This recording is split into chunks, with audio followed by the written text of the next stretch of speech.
Hello, everybody. First and foremost, welcome. This is just a quick little tutorial on what to expect for the midterm exam.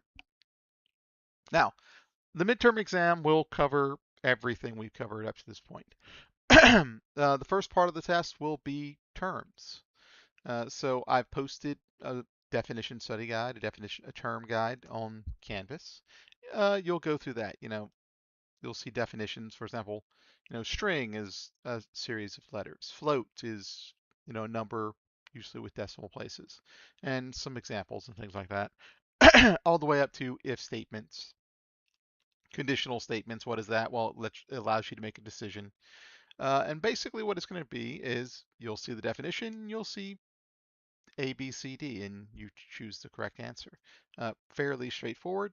You have to know all the jargon to actually be able to communicate with anybody who's in the industry who's doing programming. I once actually had a job interview where they specifically just asked me a bunch of definitions. So you need to know the words. I use them in the videos. Declare this variable here. Well, what is a variable? You should know what those are. Now, once you make it through that, you also need to know what the data types are. Float, string, integer, character. What are those? Be able to represent them if I ask you. So, a float, 3.14. String, a bunch of letters, usually surrounded by quotes and things like that. So know what those data types are. So if I gave you one, you would know what that is. So for example, here we have some numbers. That's a whole number. It's an integer. So if I gave you something and said, well, what is that? You should be able to select it. Now, the next part of the test will be code. I'll have some code displayed on the test. You'll see it just like this. And what I'm going to ask you to do here is, well, what is going to display?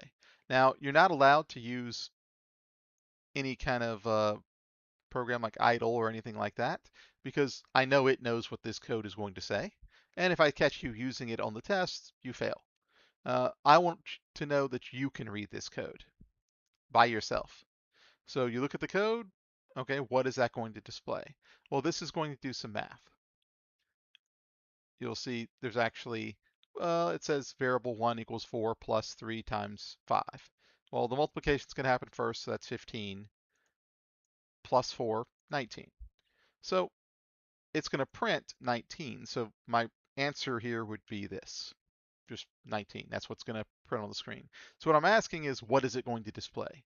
I do not want a long-winded explanation that doesn't give me that answer.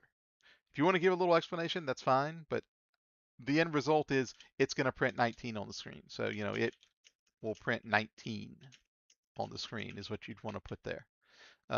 Pretty simple. I've had a lot of people who will go in and like, it declares a variable, and then prints the variable. Well, yes, but what specifically is going to print? That's true, that's what it does, but it's pretty vague.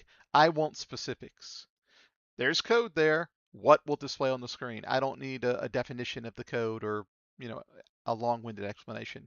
Just put the end result is what I'm asking for. And you'll see code like that, throughout the test. You'll see some user input, some print statements, some variables and output, and simple if statements and things like that as well. So be able to read that code and be able to explain what that is.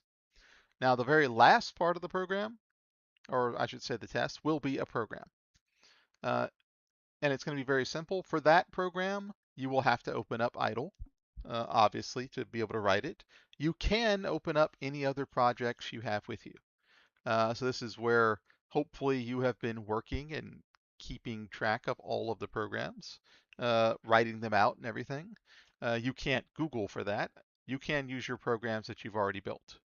So for that project, it's going to ask you to make something, and it's something relatively simple. If we have to equate it, probably between the 10 and 20 point projects, somewhere within that level of difficulty. But it's going to ask you to used most of the stuff we've used already. And this is where being able to open all your old code to look at it will help. So for that part of the test, you can open up your old code. You can do whatever you want as long as you get that program working. And then you will attach the source code to the test, not the output window. I have a few people who do that sometimes. I need the actual code you wrote, the Python file. And then you'll attach that to the end, submit, and your test will be done. Now the test, and I'll say this probably during the test, but it does not instantly grade everything. It only grades like the multiple choice and that type of thing. The rest of it is basically, it won't give you a score for that yet. I have to go in and do that myself. So just a heads up, I'll remind you of that later. If you have any specific questions, feel free to send me a message, drop by my office. But that's roughly how the test will kind of look. You'll see code, you need to read it. You'll have definitions. Could be some matching type stuff too. And then you'll have to write a simple program or so.